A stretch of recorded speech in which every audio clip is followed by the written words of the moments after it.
यहाँ के हालात बताने की जरूरत नहीं है। मुरीदीन का ये सिलसिला देखकर, इस मैदान में बैठे हुए इस जम्मे गफीर को देखकर एक अजीब सी कैफियत तारी है। काश मैं बहुत पहले ही यहाँ आ गया होता। वजह यह है मेरे अजीजों, खंबात एक छोटे से कस्बे का नाम है या एक छोटे से गांव का नाम है, और जहां तक हमें सुनने में आया कि एक जंगल था, यहाँ पर कोई आबादी नहीं थी, लेकिन एक आले रसूल के कदम यहाँ पर आए हैं। गौसे पाक का साहबजादा यहाँ आराम कर रहा है, लेकिन उसकी खिदमत के लिए भी जिसको चुना गया वो भी आले गौस है, वो भी आले रसूल है। एक बात मैं आपको बताता हूं, बहुत सारे लोगों को ऐसा लगता है, मुझे स्टेज पर चढ़ते हुए देखते हैं, उतरते हुए देखते हैं, बस इतना ही जाहिर बहुतों को यूट्यूब पे दिखता है, तो बड़ा आसान लगता है कि यहाँ स्टेज पे चढ़ते हैं बड़ी इज्जतों के साथ, उतरते भी हैं बड़ी इज्जतों के साथ, लेकिन इस मिंबर पर आने तक के लिए जो हमारा सफर होता है वो कोई नहीं जानता। कभी कभार 25 घंटे, कभी कभार 36 घंटे का सफर।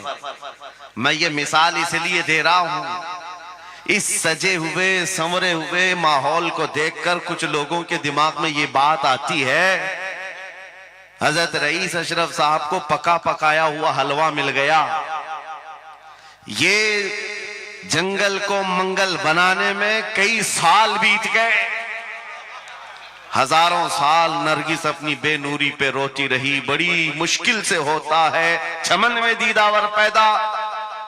आज बदगुमानी करने वालों की एक अलग कतार है। उन लोगों को ऐसा लगता है कि माहौल जम गया है और इनको पका पकाया हुआ मिला है। अरे नादानो, सफर करो, तुम्हें पता चलेगा 40 साल का सफर क्या होता है। नारे तकबीर, नारे रिसालत, उर्से सरकार शाहे मीरा, हमारी ताकत हमारी हिम्मत।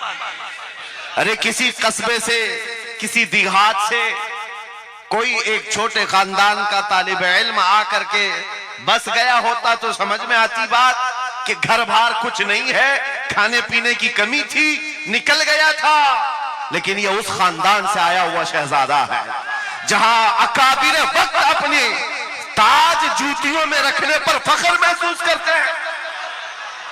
मखदूम अशरफ समनानी किसी छुपे हुए शहजादे का नाम नहीं है, हिंदुस्तान की मांग का नाम है। मांग ना हो तो कोई खूबसूरती नहीं है। महबूबे सिमनानी, शाहे सिमना, उस आस्ताने का ये शहजादा सैयद अशरफ, रईस अशरफ। आपको ऐसा लग रहा होगा कि इनकी फजीलत में मैं बयान करने के लिए खड़ा हूं। आमतौर पर मेरी आदत नहीं है, लेकिन मैं हकीकत बोलने का हमेशा आदी हूं। उसकी वजह भी है। अभी नाज़िम इजलास आपसे कह रहे थे, नाज़िम इजलास ये बात कह रहे थे, ये किस तरह से निडर होकर के बात बोलते हैं, मेरी बात नहीं है। आप मुंबई चल करके देखें, मोइनुल मशाइख जिस वक्त चाहे, जिस मामले पर चाहे खुल करके बोलते हैं। या अगर मैं बोलता हूं, बात सिर्फ इतनी है मेरे अजीजों, हक बोलने के लिए खून साफ होना चाहिए और माँ बाप अच्छे होने चाहिए। नारे तकबीर, नारे रिसालत, उर्से सरकार शाहे मीरा, मुहाफिज़े नामूसे रिसालत। हलाल खून हो और माँ बाप सही नस्ब के हो। हक बोलने में डर किस बात का है, खौफ किस बात का है। मैं बात इसलिए कह रहा हूं, कोई अगर किसी देहात से, किसी जगह से निकल करके आया हुआ होता, हालात का मारा हुआ होता और आकर के किसी जंगल में कोई घर बनाने की कोशिश कर रहा होता, तो तुम ये कहते बांग्लादेश से आया है बेचारा, बर्मा से आया हुआ है बेचारा। ये उस आस्ताने से आया है जहां वक्त के बादशाह भी अपनी निस्बत पर फख्र करते हैं। शाहे सिमना का सैयद रईस अशरफ को क्या कमी थी? क्या माँ बाप कमजोर थे? क्या खानदान कमजोर था? क्या उनके पास नस्ब की कमी थी या दौलत की कमी थी? कुछ न हो करके अगर सब छोड़कर एक जंगल में आकर आबाद होता है, यह आले रसूल की शान है, यह आले रसूल की शान है।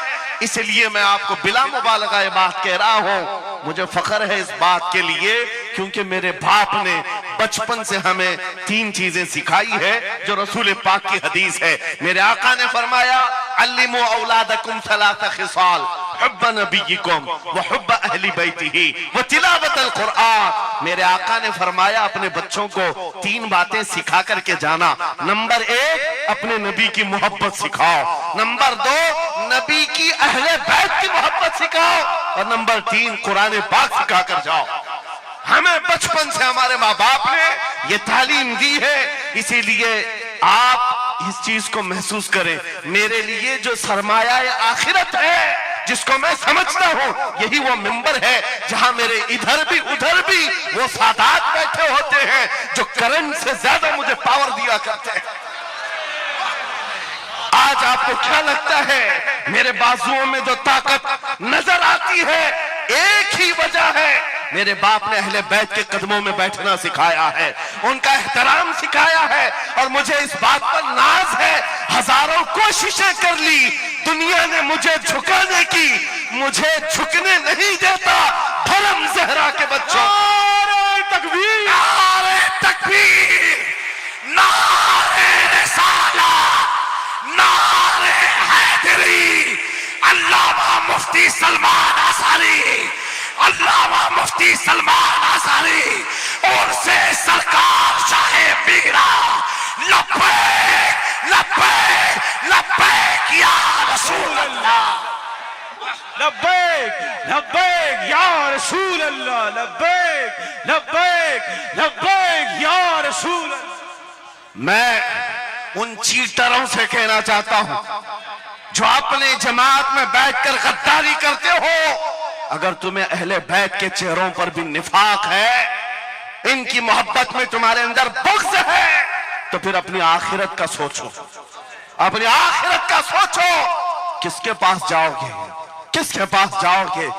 आपको पता है उमर इब्ने खत्ताब व अमीरुल मोमिनीन, जिसके रौब से कैसर और किसरा कांपते थे, हजारों नहीं लाखों का लश्कर एक नाम से थर्राता था, लेकिन वही वक्त का खलीफा अमीरुल मोमिनीन उमर इब्ने खत्ताब जिस वक्त मिंबर पर खड़े होकर मस्जिद नबवी में खिताब कर रहा है, रसूलुल्लाह का बेटा, हम गरीबों का गमगुसार हुसैन आजम तशरीफ लाते हैं।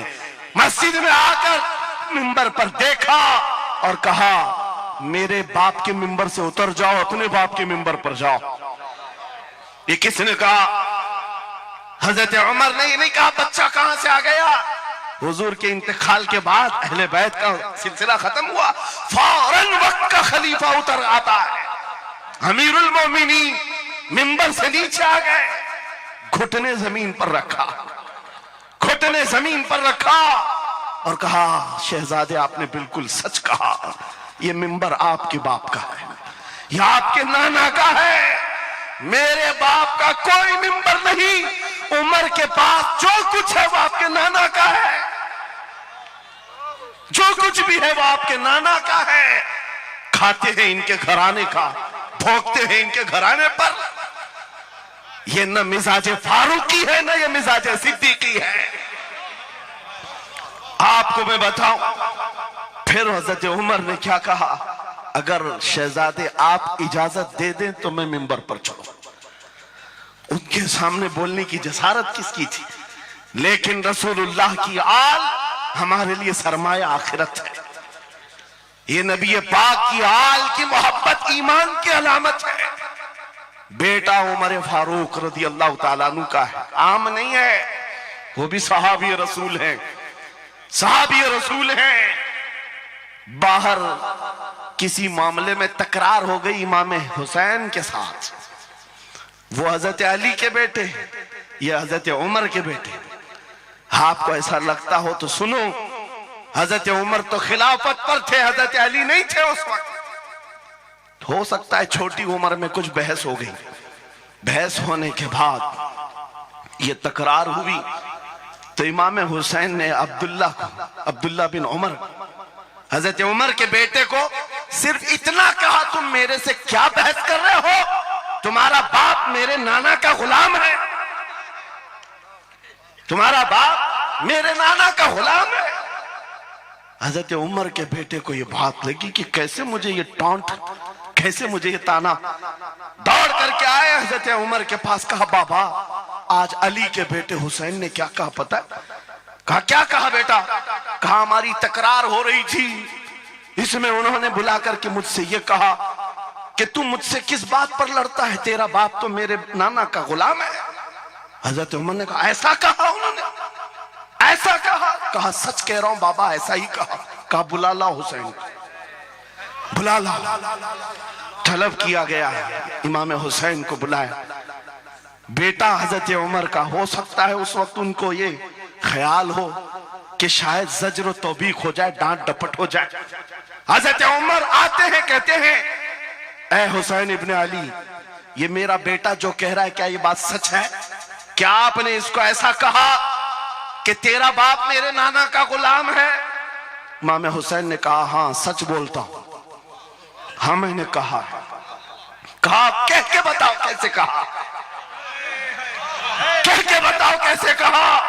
कहा मैंने इनसे कहा तेरा बाप मेरे नाना का गुलाम। हजरत उमर ने कहा और एक बार कहो। फिर कहा और एक बार कहो। उसके बाद उमर इब्ने खत्ताब की आंखों से आंसू निकले। कहा अपने बेटे को क्या बेहतरीन तकरार करके आया है, ये हुसैन यहां गवाही दे रहे हैं, कल क़यामत के दिन ये इतना कह दे मेरी जिंदगी वसूल है।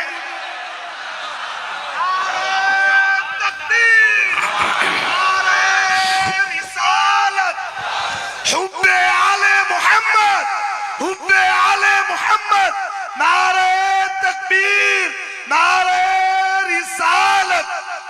सच बता रहा, डॉक्टर साहब यहां आकर के अभी जो लंगर की कैफियत बता रहे थे और उनके पढ़ने से पहले मैं भी लंगर खा के आया। आपको एक सच्ची बात बता रहा हूं, शाह मीरा के सामने मिंबर पर बैठा हूं, मुझे आखिरी वक्त तक ये ख्याल नहीं हो रहा था कि मैं किस बात पर बात करूं, मैं बयान किस चीज पे करूं। मैंने जो कुछ शुरू किया था शायद ये शाह मीरा ने मुझसे बुलवाया। अब सुनो, जो कुरान पाक की मैंने आयत पढ़ी, रब ने फरमाया वअतसिमू बिहब्लिल्लाहि जमीआ, ऐ लोगों सब के सब अल्लाह की रस्सी को मजबूती से पकड़ो। अल्लाह की रस्सी क्या है? क्या ये आसमान से नीचे लटकती है? कोई रस्सी है जिसको पकड़ना है? मुफस्सिरीन से पूछो, कुरान की तफसीर करने वाले कहते हैं अल्लाह की रस्सी मुहम्मदुर रसूलुल्लाह है और उनकी अहले बैत है। उनके अहले बैत को अल्लाह की रस्सी कहा गया है। सबके सब मिलकर के अगर इस रस्सी को पकड़ ले, मेरे अजीजों, ये इख्तिलाफात, ये इंतशारात, ये जिस कदर आज हमारे दरमियान तफर्रुकात शायद नहीं होते। हमारा मरकज, हमारा मावा, हमारा मलजा एक ही है। इस मिंबर ने आज लोगों को यह सिखाने की कोशिश की है, तुम जिस तरह मशरब और सिलसिलों में बट करके ये समझते हो कि मेरा खित्ता अलग है, इसका खित्ता अलग है, मेरे अजीजों ये एक पूरा सिलसिला है, 700 साल पुराना सिलसिला, 700 साल पुराना सिलसिला। मगर इस मिंबर पर बैठ करके इश्क मोहब्बत के नारे लगवा रहे हैं। वजह यह नहीं है कि यहां की कोई पब्लिसिटी है, बल्कि यह बताना है इसलिए कि अहले बैत ही ये जानते हैं, जो हमारे नाना की कदर करेगा हम जिंदगी भर उसकी कदर करेंगे। आपको क्या लगता है आला हजरत का नाम, उनके मसलक का नाम रोटी सेकने के लिए लिया जाता है? मेरे अजीजों, आला हजरत का नाम, मसलक आला हजरत का नाम इसलिए लिया जाता है, डाल दी कल्ब में अजमत मुस्तफा सैयदी आला हजरत पे लगा। नारे तकबीर, नारे रिसालत, इश्क मोहब्बत, इश्क मोहब्बत। इश्क मोहब्बत उर्से सरकार शाह मीरा। मुझे मेरे मुर्शिद गिरामी हुजूर ताजुश शरिया रहमतुल्लाह ताला अलैह एक बात कह करके मिस्र भेजे थे। जाने के वक्त कहा था नाम की कोशिश मत करना, हुजूर का काम करना। और उन्होंने ये शेर पढ़ करके कहा था, आखिरी महफिल थी उस वक्त, मेरी तालिब इल्मी की जमाने की बात कर रहा हूं, ये पढ़ करके बयान किया था। आला हजरत को देखना, उन्होंने ये खुद कहा है, बेनिशानों का निशान मिटता नहीं, मिटते मिटते नाम हो ही जाएगा। आला हजरत उस सिक्के राइजुल वक्त का नाम है जिसने हर दिल पर राज किया है, हर खानकाह पर राज किया है। मेरा एक जुमला मैं अक्सर मजमों में कहता हूं, अक्सर तकरीरों में कहता हूं, एक बात समझ करके चलो शाह मीरा के उर्स में आने वालों, मेरा एक फार्मूला सुनना है। अगर इज्जत चाहते हो, वकार चाहते हो, ये जुमला याद करो, उनकी बात करो, हर दिल पे राज करो। बस रसूलुल्लाह की बात करो, हर दिल पे राज करो। आज हमारी जो इज्जत है मेरे अजीजों, ये खानकाह है अशरफिया और यहाँ खानकाह है शाह मीरा है, जिनके सामने मैं खड़ा हूं। लेकिन आपको मैं बताऊं, मैं अपनी किस्मत पर फख्र करता हूं। यही वक्त होगा, कल की रात में माररा मुतहरा में मौजूद था, वहां सादात किराम के सामने अजीजा ने गिराम, ये अहले बैते अतहार के इन तमाम मिंबरों का सफर करते करते हमें एक पावर मिलता है, ताकत मिलती है। और आला हजरत का वो मिशन समझ में आता है कि आला हजरत ने रसूलुल्लाह के दरबार की नौकरी की थी। मेरे आका की दरबार की नौकरी का सदका अल्लाह ने उन्हें ऐसे अता किया है। मैंने मिस्र जाकर देखा है, अफ्रीका में देखा है, अमेरिका वगैरह हम गए नहीं, लेकिन जानते हैं जहां कहीं उर्दू बोलने वाला हो, बल्कि मैं तो अरबी दान लोगों को सुनाऊं। मिस्र की सरजमीन पर हर जुमा एक जगह मौलूद शरीफ हुआ करती थी, हम हिंदुस्तानी तलबा वहां जाते थे। मिस्र के रहने वाले उस्ताद हैं, जब महफिल मीलाद खत्म होती कहते हैं हिंदुस्तानी तलबा को, खड़े हो जाओ, वो पढ़ो मुस्तफा जाने रहमत पे लाखों सलाम, वो पढ़ो। हम पढ़ते थे मगन होकर। एक बार मैंने उनसे पूछा था कि हुजूर आपको समझ में आता है ये सलाम? ये तो उर्दू में लिखा हुआ है, उर्दू बोलने वाले ही पूरा नहीं समझ पाते, आप समझते हैं? कहते हैं समझने की जरूरत नहीं, इश्क की बोली हर जमाने में हर जगह एक ही होती है। इश्क में बोला हुआ वो कलाम है, अरबी हो कि हिंदी हो, दिल को समझ में आने लगती है। मैं ये बात कहने जा रहा हूं मेरे अजीजों, उस रस्सी को मजबूती से पकड़ो, इख्तिलाफात नजर नहीं आएंगे, बात खत्म हो जाएगी।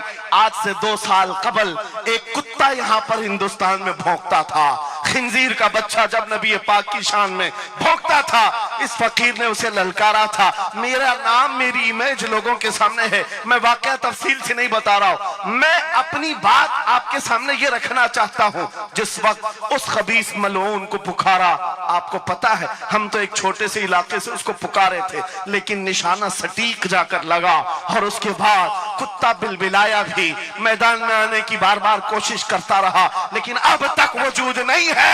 लेकिन उसके बाद मैंने देखा है, महीना, 2 महीना, 3 महीने गुजरे होंगे, हर मुल्क से, अफ्रीका से, ऑस्ट्रेलिया से, न्यूजीलैंड से, अमेरिका से, हर जगह से लोगों ने मुझे मैसेज भी किए, खुतूत अरसाल किए, वहां से रिसाले भेजे और दादो तहसीन के साथ दुआएं दी। लेकिन साथ एक बात मैं बता रहा हूं, उन जमातों के बड़े बड़े लोग जिनसे हमारा कोई रिश्ता ही नहीं है, उनके बड़े बड़े अमीरों ने भी लेटर पैड में लिख करके दिया, कहा मौलाना आप बरेलवी हैं, आपसे हमारा इख्तिलाफ है, लेकिन जिस नबी पाक की शान के लिए आप खड़े हैं, हम सब छोड़कर आपके साथ खड़े होने को तैयार हैं। हम आपके सामने आज ये बात कह रहे हैं, ऐ सुन्नियों, हम तो दूसरों को बुला भी नहीं रहे, हम तो तुम्हारे इत्तेहाद की बात कर रहे हैं। लेकिन इत्तेहाद का नुक्ता एक है, जब तक तुम एक एक छोटे खूंटे को पकड़े रहोगे, हर कोई तुम्हारे साथ उलझता रहेगा। उस अजीम दरख्त को पकड़ लो जिसकी जड़ें तहतुस्सरा में है, जिसकी शाखें औजे सुरैया पर है, और वो मोहम्मदुर रसूलुल्लाह की जात। उस नाम को मजबूती से पकड़ो जिसको इकबाल ने क्या बेहतरीन अंदाज में बताया, आबरूए मां जनाम मुस्तफास्त, हम सबकी इज्जत आबरू मुस्तफा के नाम से। अगर ये बात पर इत्तेफाक हो जाए, सारी चीजें भूल जाओ, सारी चीजें भूल जाओगे। मेरे अजीजों, आज मुझे इस बात पर कोई भी आपत्ति नहीं, जरा बराबर भी झिझक नहीं। हो सकता है कुछ लोगों को ऐसा लग रहा हो कि डरे सहमे स्टेज पर आए होंगे, यहां पर बड़े बड़े खानकाह अशरफिया के सादात मौजूद हैं, उनसे हम ये बात खुल करके कहते हैं। मेरे अजीजों, हम डरे सहमे स्टेजों पर जाने वालों में से नहीं हैं।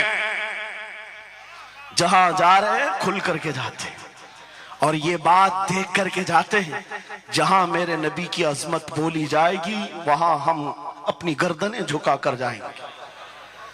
यहां पर मिशन आला हजरत को तरवीज दिया जा रहा है। आला हजरत का वही तो मिशन था। क्या मिशन था आला हजरत का, जो आपने अपनी जिंदगी भर दिया है? अपने दिल का है उन्हीं से आराम, सौंप है उन्हीं को सब काम। लौ लगी है कि उस दर के गुलाम चारे दर्द रजा करते हैं। आला हजरत फाजिल बरेलवी का वो मिशन यहां से दिया जा रहा है। मैं यहां से एक मजबूत मैसेज देना चाहता हूं। हमारे सारे सिलसिले ये हमारी अजमत के लिए, हमारी जीनत के लिए, लेकिन सारे सिलसिलों की इंतहा मदीना तैयबा है। सारे सिलसिलों की इंतहा मदीना तैयबा है। तुम्हारा पीर जितना भी बड़ा हो, देखने में बहुत बड़ा भी दिखता हो, लंबा चौड़ा जुब्बा पहनता हो, बड़ा अमामा भी पहनता हो, सब कुछ हो, लेकिन अगर नबी का वफादार नहीं तो वो कुत्ते से जलील है। पीर नहीं है, कुत्ते से जलील है। और अगर तुम्हारा पीर पैबंद लगे, कपड़े उलझे भाल में है, लेकिन उसके सामने बैठो तो नबी की याद आने लगे, ये सिलसिला हक्का की अलामत है। हुजूर पाक सल्लल्लाहु तआला अलैहि वसल्लम हमारा महवर है, मेयार है। तुम जहां कहीं जाकर के आओ, घूम करके आओ, इस बात पर तुम्हें आज जमा होना चाहिए, इस बात पर जमा होना चाहिए। हुजूर पाक सल्लल्लाहु अलैहि वसल्लम की अजमत बोलो, हर दिल पर राज करो। आज सदियां बीत गई, एक कलाम सबको याद है। अभी मैं आपको बताऊं, 2 साल पहले किस कुत्ते ने क्या भौंका हुजूर की शान में, लोग भूल गए। हो सकता है, और भूलना भी चाहिए, याद रखने की चीज ही नहीं। आपको तो थोड़ा बहुत याद होगा, दिल्ली से भौंकता था, कोई लखनऊ से भौंकता था, नबी की शान में गुस्ताखी करता था। ये तो तुम्हारे जमाने की बात कह रहा हूं, 2 साल में भूल गए। लेकिन 1400 साल पहले आशिक़ रसूल ने कहा था, वह अहसनु मिन कलम तरक़त्तु आइनी व अजमलु मिन कलम तलिदिन निसाउ खुलिक़्त मुबर्रअम मिन कुल्लि आइबिन कअन्नका कद खुलिक़्त कमा तशाउ। हस्सान बिन साबित रसूलुल्लाह के सहाबी हैं, हुजूर को देखकर कहा था, आपसे ज्यादा हसीन मेरी आंखों ने देखा नहीं, आपसे ज्यादा खूबसूरत किसी माँ ने जना नहीं। ये कलाम आज भी गूंजता है, हर एक को पता है।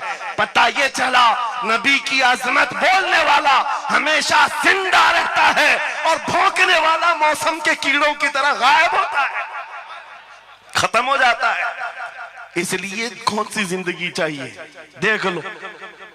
आपके सामने मिसालें हैं, इसलिए मैं जिक्र करता हूं, वरना मैं अपने ये मुकद्दस स्टेज गलीज लोगों के जिक्र से नापाक भी नहीं करना चाहता, किसी के नाम लेकर के, वरना डर की बात नहीं, डर से नहीं।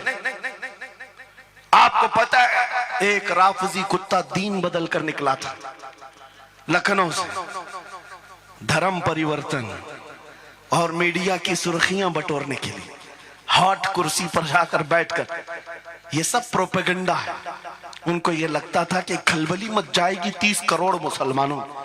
अरे बड़ा आदमी दीन छोड़कर चला गया, मुसलमानों से हट करके दूसरे धर्म में चला गया, नाम भी बदल लिया, धर्म भी बदल लिया, सब छूट गया और गया।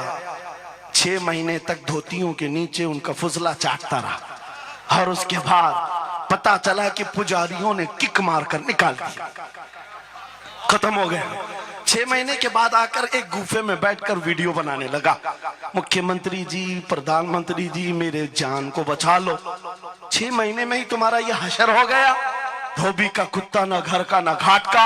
100 साल पहले आला हजरत ने ये फरमाया था, या रसूल अल्लाह, जो तेरे दर से यार फिरते हैं, दर बदर यूं ही खार फिरते हैं। नारे तकबीर, नारे रिसालत, अज़मत मुस्तफा, लब्बैक लब्बैक लब्बैक या रसूल अल्लाह, लब्बैक लब्बैक लब्बैक या रसूल अल्लाह। बस ये दौलत तुम्हारे अंदर आ जाए, जब मिंबरों के करीब हो जाओ, जब कभी मसाजिद या खानकाहों के करीब हो जाओ, औलिया कामिलीन का अदब अपनी जगह पर, वो असल नहीं है, असल वो रसूलुल्लाह की जात।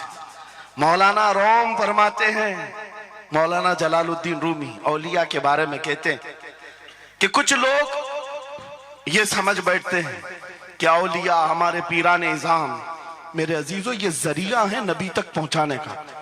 और अगर कोई पीर तुमको रसूलुल्लाह तक नहीं पहुंचा रहा है तो फिर वो 2 नंबर वाला है। वो हुजूर की अजमत नहीं बताता, हुजूर तक नहीं ले जाता, वो 2 नंबर का है, झूठा है। मौलाना रोम फरमाते हैं, शीशे पर कभी दिन के वक्त सूरज की रोशनी पड़ती है और शीशे को तुम जिधर घुमाओ सामने भी रोशनी पड़ती। बचपन में हम करते थे, छोटा सा शीशा लेते, सूरज को दिखाते और उस पर रोशनी आती है, जिधर भी करो इधर उधर रोशनी जाती रहती है। मौलाना जलालुद्दीन फरमाते हैं, वो जो जमीन पर इधर उधर रोशनी घूम रही है वो शीशे की रोशनी नहीं है, धोखा मत खाना, ये सूरज की रोशनी है। सूरज की रोशनी जो शीशे पर पड़ी और ये शीशा जिधर घूमा उधर रोशनी। इसलिए याद रखना, पूरी जमीन पर जितने औलिया कामिलीन हैं ये शीशे के मानंद हैं, इनके दिलों पर जो रोशनी पड़ती है वो मदीने तैयबा गुंबद खजरा से आती है और ये फिर जिस तरफ जाते हैं उस तरफ रोशनियां होती हैं। लेकिन साथ में तुम्हें ये याद रखना कि ये रोशनियां असल नहीं, इनके कल्ब पर जो रोशनी पड़ रही है वो गुंबद खजरा से आ रही है। बस वो असल चीज को मजबूती से पकड़ो। कुरान यही कहता है, वातसिमू बिहब्लिल्लाहि जमीआ, अल्लाह की रस्सी को मजबूती से पकड़ लो। आबरूए माज़ना में मुस्तफास, उनके जो हम गुलाम थे, खल्क के पेशवा रहे, उनसे फिरे जहां फिरा फिराई कमी वखार में। सबब कुछ और है जिसे तू खुद समझता है, जवाल बंदे मोमिन का बेजरी से नहीं। इकबाल ने कितने अच्छे अंदाज में ये मैसेज दिया था।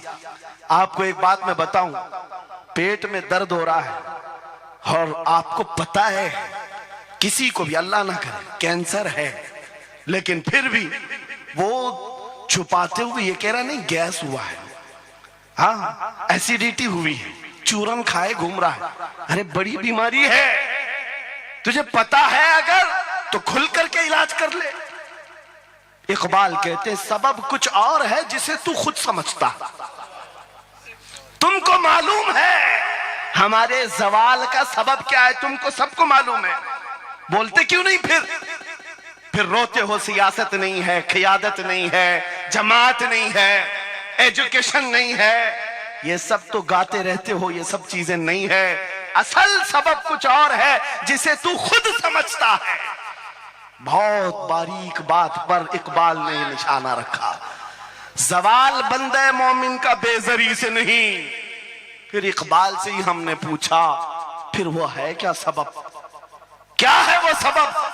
इकबाल ने कहा, उनके जो हम गुलाम थे, खल्क के पेशवा रहे। वाह, यही है जिससे तू दूर हुआ और फिर आज जलील हुआ। सबब कुछ और है जिसे तू खुद समझता है। आ जाओ नौजवानों, उस सबब को हम हल करते हैं। 10 साल के करीब यूरोप की गलियां छान मारते हुए इकबाल वापस अपने वतन आया। वहां के यूरोपियन को देखा, उनके साइंस, उनके रियाजी, उनके फिजिक्स, उनके ज्योग्राफी, सब चीजों को देखा। और कहता है मैं तो ढूंढ रहा था मेरी कौम की इज्जत कहां है, मेरी कौम की बुलंदी कहां है। 10 साल के बाद जब वापस आया, लोगों ने पूछा क्या मिला अपनी कौम की इज्जत का राज। इकबाल ने कहा मैं बहुत गौर से देखता रहा और फिर इस नतीजे पर पहुंचा, मेरी कौम के उरूज और इर्तिका बुलंदी का एक ही राज है कि मोहम्मद से वफा तूने तो हम तेरे हैं, ये जहां चीज है क्या लौह कलम तेरे। ये उस वक्त इकबाल ने कहा था। और फिर मेरे अजीजों, इस बात को आज मैं दोहरा रहा हूं। एक बात अभी भी मैं नाउम्मीद नहीं हूं, सुन्नियों की ये कसरत। और जब आप तुम्हारे जोशो जज्बे, ये नात खानी जो है ये कोई हमारे यहाँ एक फॉर्मेलिटी नहीं है, इन नातों से तुम्हारे दिलों को इतना गर्म किया जाता है आपको खुद अंदाजा नहीं होता। सुभान अल्लाह। आपको अंदाजा नहीं है, हुजूर की याद में तड़पना, दिल का धड़कना सिखाया जाता है। और इन मजमों के रंग को देख करके मैं नाउम्मीद नहीं हूं, अभी इसमें रमक बाकी है, रमक बाकी है। अभी मैं कहता हूं अशहदु अन्ना मुहम्मद रसूलुल्लाह सल्लल्लाहु अलैहि वसल्लम। इधर बैठे हुए भी, सामने वाले भी अंगूठा चूम रहे हैं। मैंने नाम मेरे मुस्तफा का लिया, लेकिन कहा क्या मैंने आपको कि आप भी चूमो? किसने कहा आपको कि अंगूठों का बोसा लेकर आंखों से लगाओ? किसने कहा? अरे मैंने कहा भी नहीं, ना तमहीद बांधा, इधर नाम लिया, बेइख्तियार अंगूठे उठ गए। वाह, बेइख्तियार लबों को छूम लिया तुमने, लबों से अंगूठों को चूम कर आंखों से लगाया। यह इस बात की अलामत है गुनहगार हो गए, गद्दार नहीं है। नारे तकबीर, नारे रिसालत, नारे हैदरी, उर्से सरकार शाहे मीरा, मुहाफिजे हम से रिसालत। मरे हुए लोगों से क्या खिताब किया जाए? जिंदगी बाकी है, इसीलिए तो घूम घूम कर आपसे खिताब कर रहे हैं। और इस उम्मीद के साथ कि इकबाल ने यह भी कहा था कि निकलकर सहरा से जिसने उलट दिया था तख्ते रोमा को, सुना है कुदसियों से मैंने कि वो शेर फिर होशियार होगा। इकबाल की बात सुनो, कह रहा है पहले जमाने में सहरा से निकले थे सहाबा, पैरों में चप्पल नहीं थे, पैबंद लगे कपड़े, तलवारें टूटी हुई, लेकिन जब निकले थे तो रोमन एम्पायर को भी धूल चटा दिया था, पर्शियन एम्पायर को भी परखचे उड़ा दिए थे, 2 सुपर पावर ताकतों को नाकों तले छने छबवा दिए। ये तारीख में मौजूद है, मिटाने से नहीं मिटेगा। इकबाल ये कहता है ये जो हालात हुए थे, ये देखकर मुझे अंदाजा है वो दिन आएगा मोहम्मद अरबी का शेर फिर होशियार होगा। हम वो होशियार करना चाहते हैं। ये नहीं कि मैं कहता कि हम हैं, ये हैं, वो हैं। खुदा किसी भी दिन, किसी भी जमात में, किसी भी इलाके में एक दिन सलाहुद्दीन को जरूर पैदा करेगा और फिर वो आएगा, इनकलाब लाएगा। हम नाउम्मीद नहीं है खुदा की रहमत से, बार बार आपको जगा रहे हैं। और जब तक ये दौलत मोहब्बत मुस्तफा मौजूद है, मेरा ये यकीन है कि हमें हजारों ताकतें मिलकर के मिटा नहीं सकेंगे, नहीं मिटा सकेंगे। ये दौलत लासवाल तुम्हारे पास मौजूद है। आप नहीं देखते आज हालात बड़े खराब हैं। डॉक्टर साहब हमारे मेहमान हैं, लेकिन आपको पता है यहां के हालात इनके ही पड़ोसी, बल्कि इनकी बिरादरी के लोग जो नात खां हैं, मशहूर नात खां हैं, हमसे पूछ रहे थे कि मौलाना आप जो है कुफार और मुशरिकीन के नरगे में हैं और वहां पर आप इस तरह से बोलते हैं, कैसे बोलते हैं? मैंने उस वक्त बगदाद मुकद्दसा में उनसे अर्ज किया था, क्यों दबे जिस पे हिमायत का हो पंजा तेरा, क्यों दबे जिस पे हिमायत का हो पंजा तेरा, शेर को खतरे में लाता नहीं कुत्ता तेरा। हाँ हम तादाद में कम हैं, हम तादाद में कम हैं और बड़े हालात के मारे हुए हैं, लेकिन हमें अपनी तारीख याद है। बदर में भी तादाद कम थी, उहद में भी तादाद कम थी और सबसे बड़ी तादाद तो करबला में कम थी, लेकिन फतह का झंडा आज भी करबला वालों का ही लहरा रहा है। सुभान अल्लाह। तादाद माने नहीं रखती, कभी मत जाना इन सब मामलात पर। आज जो ढकोसले पैदा किए जाते, तुम्हें मुर्दा किया जा रहा है। कुछ मत बोलो, हालात बड़े खराब हैं। इनसे पूछो तुम्हारे बाप दादा के जमाने में हालात अच्छे थे, वो भी कहेंगे हालात उस वक्त भी खराब थे, उस वक्त भी खराब थे। हरे सुबह अजल की बात कर रहा हूं। इस्लाम का सूरज तुलू हुआ कि मक्का के हालात खराब ही थे, मदीने हुजूर हिजरत करके गए, हालात खराब ही थे। मैं आपको बताऊं, मेरी फिक्र करने वाले उलमा बड़े बड़े सादा बहुत दुआ करते हैं, लेकिन साथ में ये भी कहते थोड़ा सा एहतियात से। क्या आपका होना यहाँ कौम के लिए जरूरी, इफादा इस्तिफादा लोगों का चलता रहेगा, फायदा होता रहे। मैं एक बात कहता हूं, मैं तो बहुत छोटा सा, बल्कि मैं कोई घास के लायक भी नहीं। इमाम हुसैन का होना कितना जरूरी था। सहाबा कराम के जमाने में अहले बैत का वो सबसे बड़ा चेहरा इमाम हुसैन का होना जरूरी था कि नहीं था? उस वक्त भी ये कहा था सहाबा ने, मक्का से जब करबला जा रहा था ये काफिला, हाथ जोड़कर कहा था मौला हुसैन मत जाए, आप रसूलुल्लाह की निशानी है, आप मत जाए, आपसे खल्के खुदा को फायदा होगा। मेरे अजीजों, मैं ये बात आज कहता हूं, हमारी कोई वकात नहीं, हमारी कोई हैसियत नहीं जो ये समझता है अपनी कुटिया बचाने के लिए कि हमारे होने के बाद बहुतों का फायदा होगा। अरे इमाम हुसैन के होने से कितना फायदा होता, मगर उस हुसैन आजम ने ये नहीं देखा, बल्कि निकल करके उस मैदान में निहत्थे बच्चों के साथ चले आए थे और गर्दन भी कटा दी। ये समरा आज तक देखने को मिलता है। इस्लाम जिंदा होता है हर करबला के बाद। सुभान अल्लाह। इमाम हुसैन ने अजीम उस रुखसत पर नहीं अमल किया था, अजीमत का रास्ता इख्तियार किया, चले आए। उस वक्त भी सहाबा ने उनसे कहा था आपका होना बहुत जरूरी है, लेकिन इमाम हुसैन की नजर में ये बात थी रह लेंगे चंद साल, लेकिन लोगों के दिलों में जो नर्वसपन होगा, शरीयत की धज्जियां उड़ती हुई देख करके बड़े बड़े लोग खामोश हैं, तो आइंदा आने वाली नस्लें भी इसी तरह कंप्रोमाइज करती हुई चली जाएंगी। मेरे अजीजों, मैं आज खुल करके बताता हूं, मेरी पुष्ट पनाही करने के लिए बड़े बड़े उलमा मौजूद है, एक भी हुकूमत का कुत्ता नहीं है और ना ही जरूरत है। जब कभी पहली मर्तबा मैं तन्हा खड़ा था मुंबई की सरजमीन पर, हुजूर मोइनुल मशाइख मेरे साथ, उस वक्त भी साथ थे, आज तक है। और ये भी बात बताऊं, आपका मैं मुफ्ती होऊंगा लेकिन इनका बाबू, ये हमेशा एक ही बात।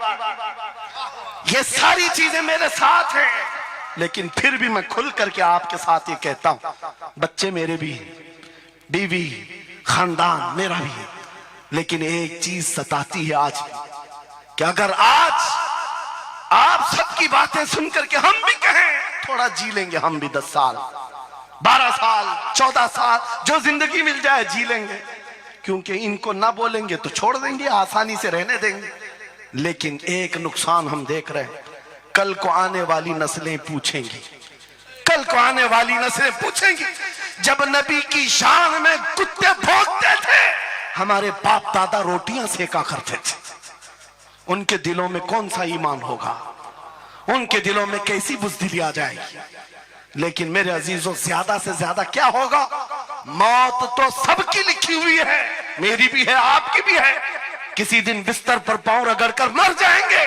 लेकिन हम ये सोचते हैं जब मरना मुकद्दर है ही, यूं भी तो किसी दिन दुनिया से जाना है, नबी पाक का नाम बुलंद करके जाएंगे, नस्लें इस बात के लिए सीना चौड़ा करके कहेंगी, नहीं, सारे अगर कुत्ते भौंक रहे थे, मेरा बाप मेरा दादा नबी की शान में अज़मत रिसालत के दिफा के लिए तन्हा खड़ा था, या उलमा में से कोई खड़ा था, उनके फख्र के लिए इतनी बात काफी है, और उनके ईमान की हिफाजत के लिए इतनी बात काफी है। सुभान अल्लाह, सुभान अल्लाह।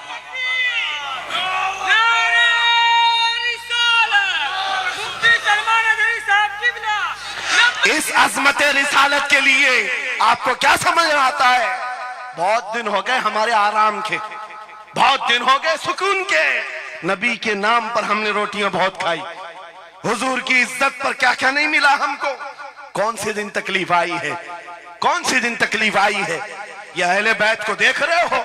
आपको पता है वो बाबुल हवाइज इमाम मूसा काजिम, अहले बैत के इस बड़े इमाम की बात कर रहा हूं जो इमाम जाफर सादिक के बेटे हैं, लेकिन 7 साल तक वक्त के जालिम तागूती ताकतों ने जेल में रखा, जहर देकर के खत्म किया है। आपको पता है इमाम मोहम्मद बिन हसन अस्करी जिनको जहर देकर के खत्म किया गया, अहले बैत था जिन्होंने 20-20 साल जेल काटी है। रसूलुल्लाह के शहजादे थे वो, रसूलुल्लाह की आल थे। आज तो लाखों में है, उस वक्त तो नबी के शहजादे चुनिंदा थे, पूरी दुनिया के वो मरकज थे, लेकिन जेलों में 20-20 साल गुजारे। किसी को 10 साल, किसी को 12 साल, किसी को 20 साल। आपको पता है इमाम मूसा काजिम को जंजीरों से भी मारा गया था, जंजीरों से। आप अपने बाप को मार खाता हुआ देख करके नहीं बर्दाश्त कर पाते। हमारे वो अजीम इमामों की बात कर रहा हूं जिन्होंने मेरे नबी की शरीयत की दिफा के लिए जेलों की जिंदगी, हत्ता के रिवायत ये बताती है मौला इमाम मूसा काजिम का जनाजा भी जेल से निकला। मेरे अजीजों, ये सब क्या बातें सिर्फ बयान करने के लिए रह गई? उलमाए ज़वील एहतराम इस मनसब को हाथ समझेंगे। आज ज्यादा से ज्यादा यही होगा। इसी किछोछा मुकद्दसा के एक बुजुर्ग थे जो मेरे बहुत बड़े आइडियल है, सैयद मुजफ्फर हुसैन कछोछे। आजादी के मौके पर बड़ी मुसीबतें उठाई और इनको पकड़ करके, एक शहजादा है किछोछा मुकद्दसा का आस्थाना, और जेल में डाल दिया गया था। आपको पता है किछोछा के उस शहजादे ने एक जवाब दिया था जो मेरा फेवरेट शेर है, पसंदीदा शेर है। आपने कहा था मुजफ्फर को मुकैयद ना समझे सैयद, मेरी असीरी भी सुन्नत आबाई है। माशाअल्लाह, मेरी असीरी भी सुन्नत आबाई है। मुजफ्फर को मुकैयद मत समझे सैयद। आपको पता है ये तारीख है हमारी, लेकिन सब की सब तारीख इसलिए दोहरा रहा हूं कि हमारी इज्जत उसी में मौजूद है, वहीं पर है। वापस आ जाओ उधर ही। अपनी कुटिया बचाकर, अपनी दुकान बचाकर ज्यादा दिन नहीं जी पाओगे। हुजूर के नाम का दिफा करो, सुबह क़यामत तक मौला नाम जिंदा रखेगा। सुभान अल्लाह। हाँ, अपनी हिफाजत के लिए बहुत सारे लोग हैं, अपनी अपनी फिक्र करने वाले। नबी की इज्जत और नामूस पर पहरा देने वालों की तारीख मिटाई नहीं जाती। हजारों मिटाने की कोशिश भी कर लो, वो मिटते नहीं है। आज आपको पता है पैरों से माजूर खादिम हुसैन को कौन नहीं जानता। लोगों को डर भी लगता है उनका नाम लेने में कि गरजता था बंदा और खुद व्हील चेयर पर बैठा, लेकिन लाखों को खड़ा होना सिखा दिया। किस बात पर? क्या अपने बाप के कसीदे पढ़ता था? क्या अपने खानदान के कसीदे गुनगुनाता था? एक ही बात, रसूलुल्लाह की अजमत पर बात, हुजूर की इज्जत पर बात करो तो फिर पता चलता है 8 साल के बच्चे से लेकर 80 साल के बूढ़े के दिल में भी अल्लाह खुद मोहब्बत डालता है। वाह, सुभान अल्लाह, खुद मोहब्बत डालता है। सब चीजें मौजूद हैं उसी जात पर। एक बात मैं अब आपके सामने कहता हूं, गुफ्तगू समेटता हूं। आला हजरत का मसलक देखो, मिशन देखो, और आपको उसी बात पर मैं लाकर जमा कर दूंगा। और सुन्नियों का मजमा मुझे पता है, आधा शेर मैं पढ़ूंगा, आधा ये खुद ही कंप्लीट करेगा। और गारंटी के साथ कहता हूं, मुझे पता नहीं यहाँ के मजमे के बारे में, लेकिन इतनी गारंटी जरूर है आप कंप्लीट करेंगे। क्यों? हमें पता है मिजाज इश्क रसूल का, हमें पता है मोहब्बत मुस्तफा का। सुनो, मैं कहता हूं वो जो न थे तो, वो जो न हो तो, ये गारंटी है हमारी, ये गारंटी है। आधा जुमला भी कह दो सुन्नी के बाद, वो जो ना हो तो, हाँ, ये कंप्लीट खुद करेंगे। क्यों? ये अकीदा भी है, ये ईमान भी है, ये हमारी जान भी है। वो जो ना हो तो अब सुनो मेरे अजीजों, जब तुम्हारा दिल पुकार कर कह रहा है वो जो ना हो तो, हमारे नाम के साथ वो जो ना हो तो, हमारी जिंदगी में वो जो ना हो तो, हत्ता के कब्र में चले जाओ, बहुत सारे जवाब दे दें, तुम्हारा रब कौन, तुम्हारा दीन क्या, मेन सवाल तो यही होगा, मा कुंत तक़ूलु फी हक़्क़ि हाज़ा रजुल। बल्कि बात सही अहादीस में मैं कह रहा हूं, एक ही सवाल का जिक्र भी आया है, कब्र में एक सवाल का जिक्र भी आया है, और फरमाया गया सिर्फ एक सवाल ये होगा, बता इस रसूल के बारे में क्या कहता था।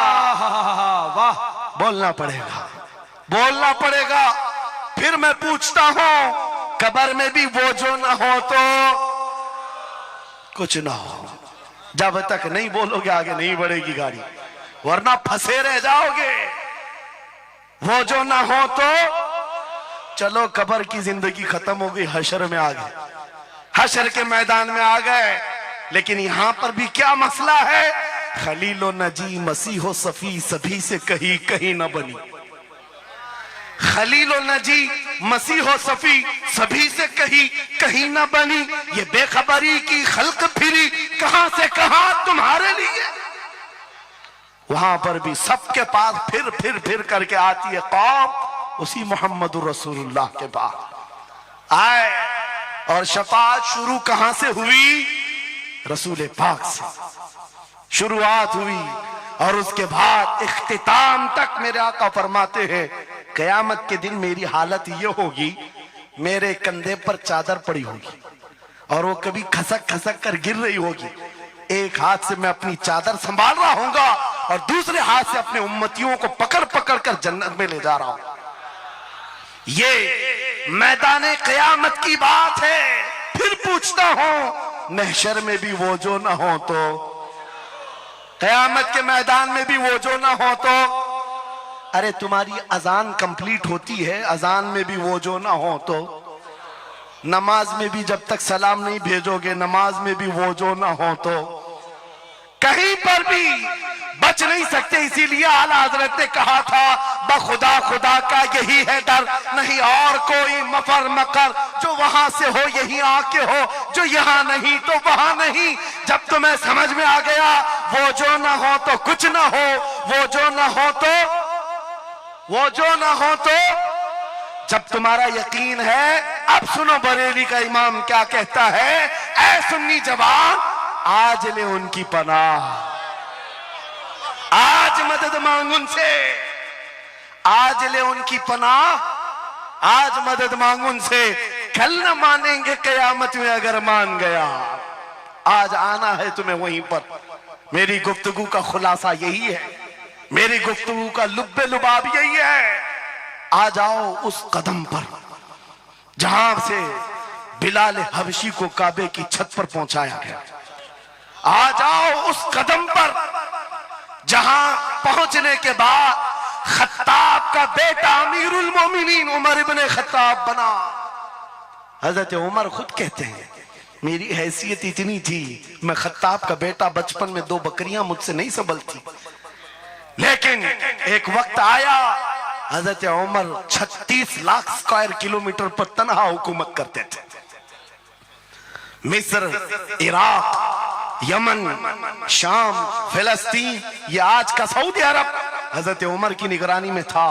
हजरत उमर कहते हैं, आज इतने बड़े खित्ते पर उमर की निगरानी है, इसलिए नहीं कि खत्ताब का बेटा उमर है, इसलिए कि मोहम्मद अरबी का गुलाम उमर है। वो जो ना हो तो, मेरे अजीजों, जितनों ने इज्जत पाई है उस कदम से पाई। आपको जब ये बात अच्छी तरह मालूम हो जाए, यहां देखो आप, यहां चेहरे बहुत सारे, यहां बहुत सारे चेहरे, और उसमें बुजुर्ग तरीन चेहरा वो सैयद रईस अशरफ साहब का है। लेकिन पूरा मजमा ये बात मेरे साथ यकीन के साथ कह सकता है, इन जवानों से कई ज्यादा हसीन और जमील ये चेहरा है। क्यों? अरे तुम्हारे बॉलीवुड और हॉलीवुड में थोड़ा बुढ़ापा आए तो उसे निकाल दिया जाए, फिर उसकी नहीं चलती। वहां सिर्फ रंग और गाजे का काम है, वहां सिर्फ और सिर्फ पाउडर लाली मेकअप का काम है। जब तक जवान थे हजारों फैन थे, लेकिन जवानी खत्म हो गई तो बेचारे उनकी जिंदगी के लाले पड़ गए। और सियासत में भी यही हाल है, 40-40 साल नौकरी किया पार्टियों की, बाद में फिर वो मंडली में बिठा दिया गया, अब आप बैठो दूसरे जवान आएंगे, उनकी भी जिंदगियां खत्म।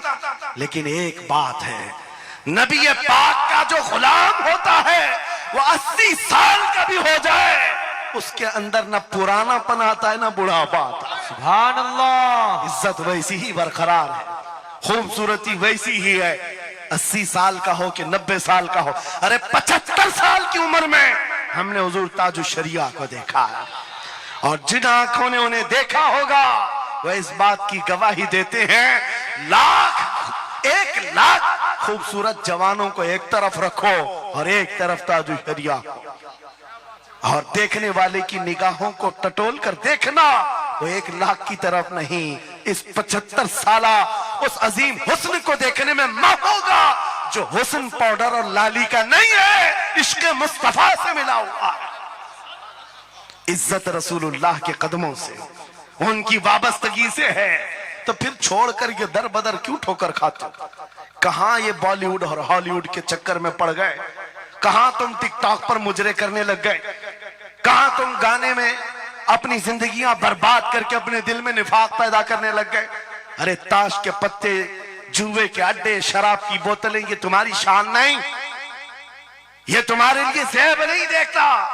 और एक बात याद रखो, तुम जिन इलाकों में रहते हो बहुत सारे दूसरों को देखते हो, वो नाच रहे हैं तो हमको भी नाचना चाहिए, वो ऐसा कर रहे हैं तो हमको भी ऐसा करना चाहिए। शेरों को, कुत्तों को कभी देखना नहीं चाहिए।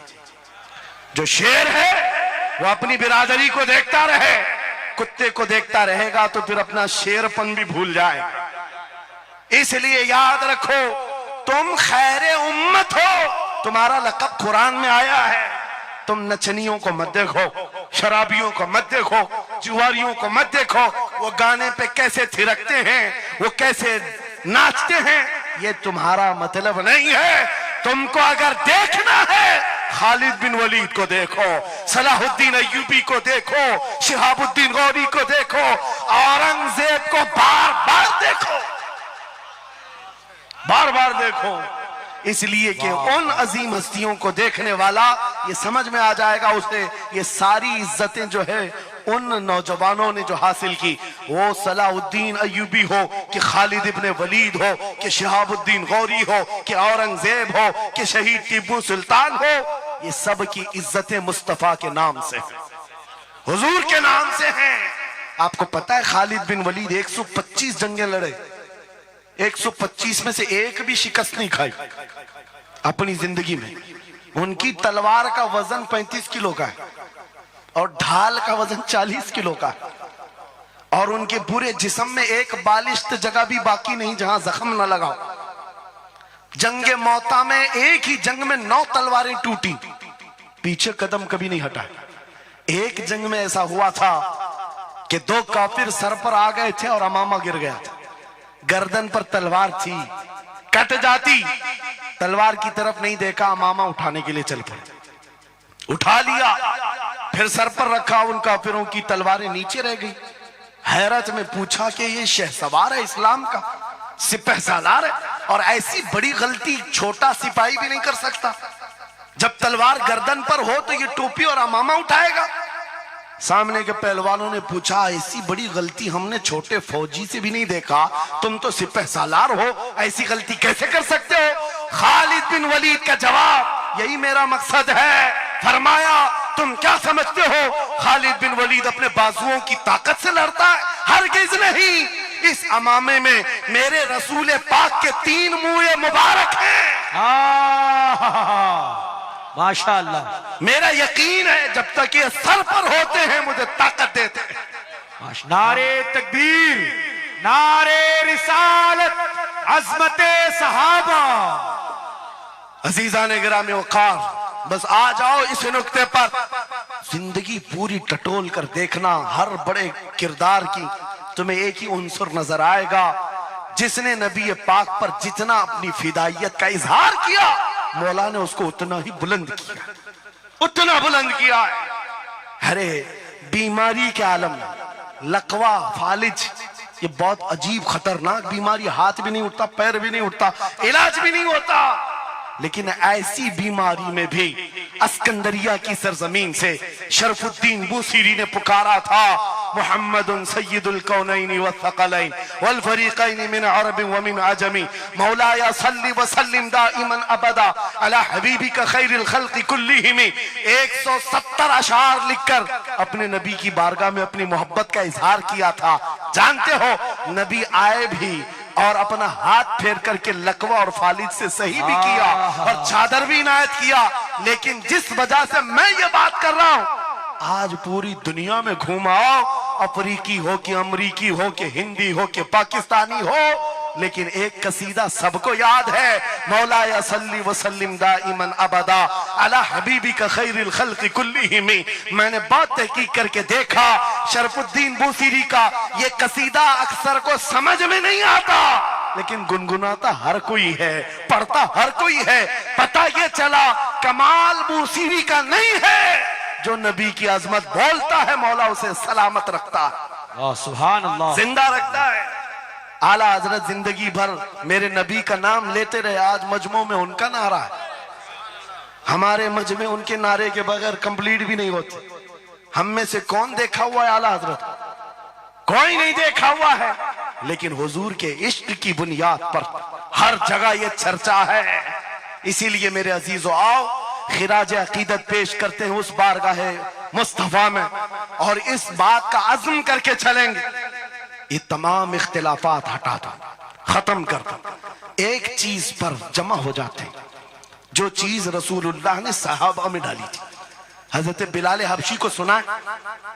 जानते हैं ना, हबशी थे, काले थे, चौड़े होंठ वाले, चौड़ी नाक वाले जो हबशी होते हैं उनको हबशी कहा जाता है। हजरत बिलाल हबशी थे और एक साहबी हजरत अबू जर, इन दोनों के दरमियान झगड़ा हो गया, छोटा सा झगड़ा। झगड़े के दरमियान हजरत अबू जर ने सिर्फ इतना कहा, या उम्मत सौदा, या इब्न उम्मत सौदा, ऐ काली मां के बेटे। हजरत बिलाल को इतना कहा, काली मां के बेटे। हजरत बिलाल को यह बात लग गई और दिल में ये बात रखा और हुजूर की बारगाह में आकर कहा, या रसूल अल्लाह, दिल दुखता है। कहा क्यों? अबू जर ने आज कहा, ऐ काली मां के बेटे।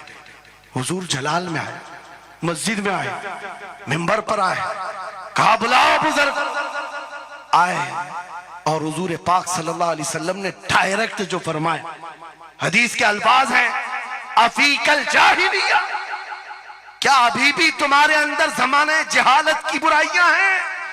3 बार कहा और उसके बाद हुजूर गजबनाक होकर जैसे ही अंदर गए, हजरत अबू जर तड़पने लगे, बेकरारी, दौड़ करके आए, हजरत बिलाल का हाथ पकड़ा, कहाँ है बिलाल? हजरत बिलाल मिल गए तो हाथ पकड़ करके ले आए। मैं किस लिए कह रहा हूं, कान खोल के सुन, छोटी छोटी बातों पर मशाइख से उलझ जाते हो, बड़े बड़ों को आज बदतमीजी के साथ बात करते हो। साहबा में हुजूर ने जो मोहब्बत डाली थी किस बुनियाद पर? हजरत बिलाल का हाथ पकड़कर हजरत अबू जर ले आए मस्जिद में, कहा बिलाल, गलती हो गई, मैंने तुमको इब्न उम्मी सौदा कहा, काली मां का बेटा कहा। हजरत बिलाल कहते वो बात हो गई, खत्म हो गई। कहा नहीं, खत्म नहीं हुई, मेरे नबी नाराज हैं, आका नाराज हैं। फिर क्या किया? हजरत बिलाल ने कहा मैंने माफ कर दी। हजरत अबू जर कहते ऐसे नहीं, ऐसे नहीं। हजरत अबू जर नीचे जमीन पर सो गए। कहा बिलाल, तुम अपना ये काला पांव, इसका तलवा मेरे चेहरे पर रगड़ो,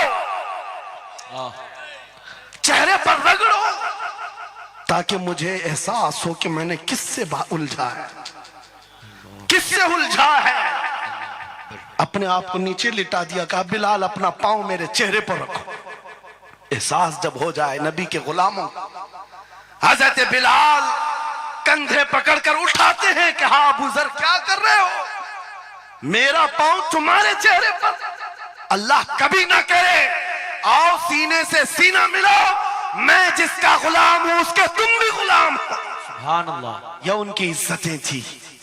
एक ही महवर था वो नबी पाक की इज्जत, एक ही मरकज था। काश वो चीज अगर आज आ जाए, ये सब भूल जाएंगे इख्तिलाफात। असल बात ये जिहालत इतनी भरी हुई है, ये छोटे छोटे तबकों में बट करके पता नहीं किसको किसको कोसते रह जाते हैं। अरे जिसको बोलना हो उसको बोलने से पहले इतना तो सोचो, नबी की बात करता है, हुजूर का गुलाम है, आशिक रसूल है। लेकिन एक बात, तुम खराबियां छोटी सी भी पा लेते हो तो चर्चा करते हो, इतना चर्चा करते हो। क्या ये फरिश्ते हैं? हर एक से गलतियां हैं, हर एक की गलतियां हैं। जितना चर्चा एक गलती को लेकर करते हो, कसम खुदा की बताओ, अपने दिल पर हाथ रखकर उसकी एक अच्छाई मिले तो क्या इतना चर्चा करते हो? क्यों नहीं करते? इसका मतलब है दिल बीमार है तुम्हारा, साथी हसद है, जिसको लेकर किसी को टॉन्ट करते हो, किसी को तानाजनी करते हो। सोशल मीडिया इस पर भरा पड़ा हुआ है, नए नए मुफत्तिन इस तरह के मुनाजिर आए हुए हैं। फितना अंगेज लोग, वो अपने दिलों का इलाज करें वरना मुनाफिकत आ जाएगी, मुनाफिकों में शुमार होगा। अरे तुम्हारी एनर्जी गुस्ताखाने रसूल के लिए रखो, आशिकाने रसूल के लिए नहीं। जितनी ताकत लगाना है उन कुत्तों के खिलाफ लगाओ जो नबी पर भौंकते हैं और जो जिंदगी भर नबी की अजमत की नौकरी करते हैं। तुम्हारी जुबानें उनके लिए खुलती हैं। बहुत उम्दा। कैसा आलमिया है, कैसा आलमिया है। जिंदगी भर नबी की नात पढ़ने वाले को एक कूड़ा करकट जमा करने वाला, सब्जी बेचने वाले के सामने खड़े होकर अपना ईमान साबित करना पड़ रहा है। बड़े बड़े मशाइख को आज सर्टिफिकेट दिखाना पड़ रहा है, मैं भी मोमिन हूं, मैं भी मोमिन हूं। और किसके सामने? गली कूचों पर, नुक्कड़ पर बैठ करके मुनाजरे करने वालों पर, जिनके ईमान का कोई ठिकाना नहीं। लेकिन मैं आपको कहता हूं, इन गद्दारों से अपने आप को बचाओ। नबी की अजमत जिसके पास देखो, सारे इख्तिलाफात भूल जाओ, उसकी इज्जत करो, बेशक उसकी इज्जत करो। इसलिए कि कल क़यामत के दिन तुम्हें जब खड़ा होना है शफाअत के लिए, तुम भी उसी नबी को पुकारोगे, वो भी उसी नबी को पुकारे। लेकिन एक बात सुन करके जाओ, मेरे आका ने फरमाया मेरा उम्मती, ये नहीं कहा मेरी अहले बैत। अहले बैत का मकाम बहुत बुलंद है। फरमाया मैं, हुजूर फरमाते हैं कल क़यामत के दिन वो मेरी शफाअत के करीब ना आए। अल्लाहु अकबर। वो मेरी शफाअत के करीब ना आए। नबी को कितना एहसास है तुम्हें जोड़ कर रखने का, तुम्हारे इत्तिहाद का। हुजूर पाक ने 3 दुआएं की थी मस्जिद इजाबा के पास। एक दुआ नहीं पहुंची, जिसमें वो यही दुआ थी कि अल्लाह मेरी उम्मत को इख्तिलाफात से बचा। ये इम्तिहान है उम्मत का, लेकिन नबी को सबसे ज्यादा इस बात का शौक था कि मेरी उम्मत मुत्तहिद रहे। ऐसा शौक नबी पाक का कि सहाबा को तकरार करते हुए देखना पसंद नहीं करते, सफों में दरार पसंद नहीं करते। आपको पता है हुजूर उस वक्त तक रकात नहीं बांधते जब तक सफें पूरी दुरुस्त नहीं करते। ये इत्तिहाद ही की तो बात थी, दिल से दिल जोड़ना, कंधों से कंधा जोड़ना। और आज हमारा हाल ये हो गया, इत्तिहाद की बात करो तो हम सुले कुल्ली हो गए। मैं तो अहले सुन्नत व जमात आशिकाने मुस्तफा की बात कर रहा हूं। अरे छोड़ो उन खबीसों को, अपना इत्तिहाद तो कर लो, बहुत उम्दा। अपना इत्तिहाद कर लो।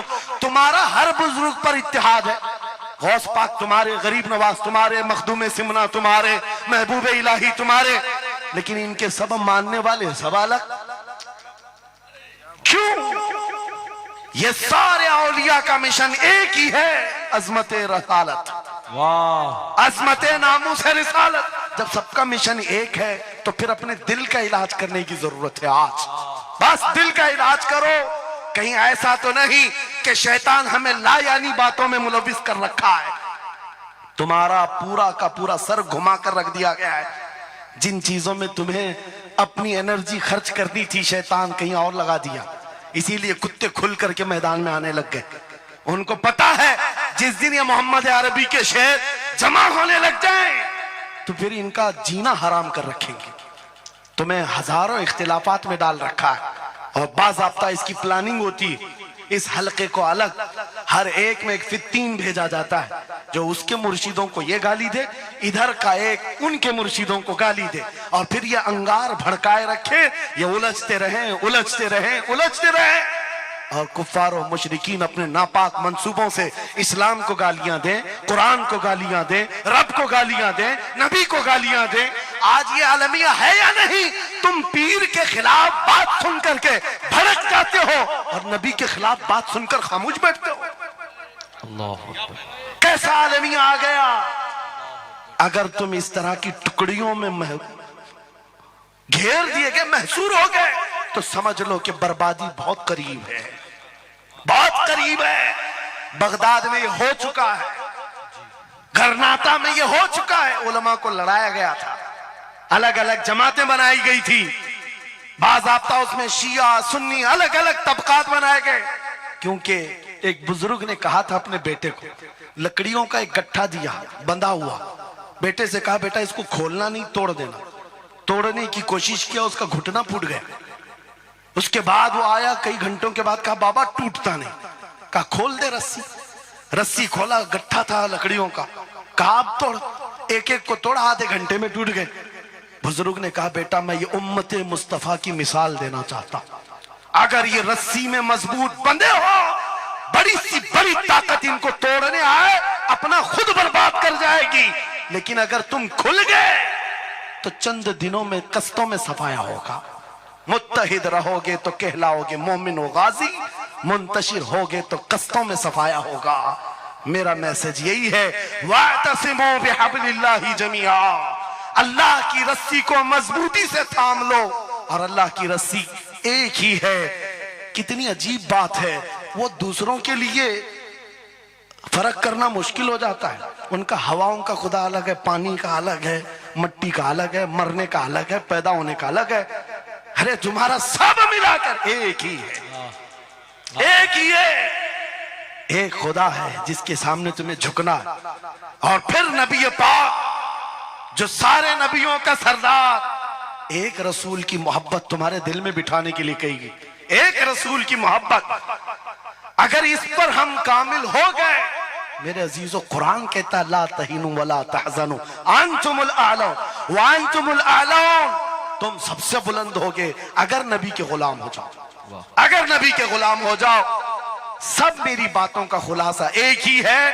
आओ बारगाह मुस्तफा में यह अहद करते हैं और अपनी जिंदगी का मकसद समझ करके आखिर मैं इस बात पर खत्म करता हूं। यह सूफिया का एक मसलक है, मैं इजाजत लेकर कह रहा हूं, 2 जुमले। एक सूफिया के मसलक में मुराकबा होता है। मुराकबा, मुहासबा, मुकाशफा, अलग अलग चीजें हैं। वो मंजिलें तय कराते हैं। औलिया इकराम के सामने जाओ, तस्बीहात अलग हैं, नमाजें अलग हैं, मुजाहिदे अलग हैं, लेकिन उसमें एक चीज है मुराकबा।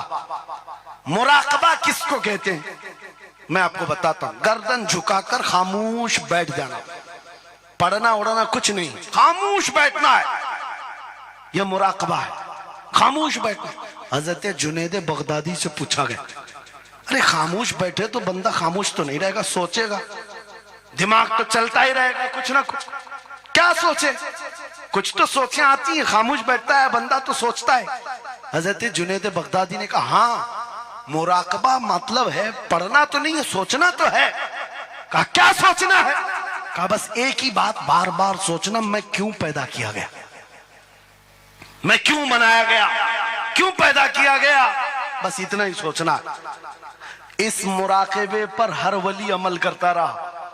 और बताओ मैं आपको, जब किसी का मुराकबा मुकम्मल हो जाए, तुम भी करके देखना, आज के बाद जाओ बैठ करके 1 घंटा ना सही, आधा घंटा नहीं, 10 मिनट आंखें बंद करके सोचो, मुझे क्यों बनाया गया, मुझे क्यों पैदा किया गया, इस जगह क्यों रखा गया।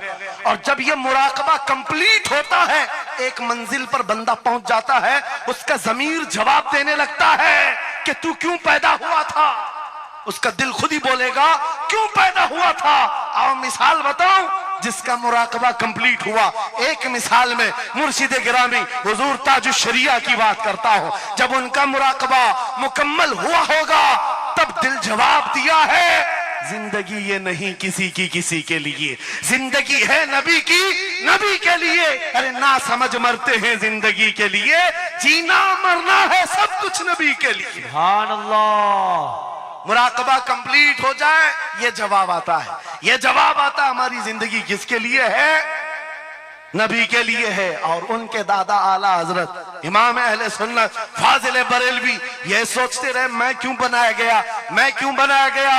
और जब दिल जवाब देने लगा तो अशार की जुबान में कह पड़े, दहन में जुबान तुम्हारे लिए, बदन में है जान तुम्हारे लिए, हम आए यहाँ तुम्हारे लिए, उठे भी वहां तुम्हारे। और सिर्फ हम ही नहीं हैं रसूल के लिए, जमीन और जमा तुम्हारे लिए, मकीन और मका तुम्हारे लिए, चुनी नो चुना और बने दो जहां। जब सब नबी के लिए है तो आ जाओ, अर्ज करते हैं उस दरबार में, मैं मुजरिम हूं आका मुझे साथ ले लो, कि रास्ते में है जा बजा थाने वाले, चमक तुझसे पाते हैं सब पाने वाले। मेरा दिल भी चमका दे, मेरा दिल भी चमका दे, मेरा दिल भी चमका दे, बरसता नहीं देख कर अब्र रहमत, हम बदों पर भी बरसा दे बरसाने वाले।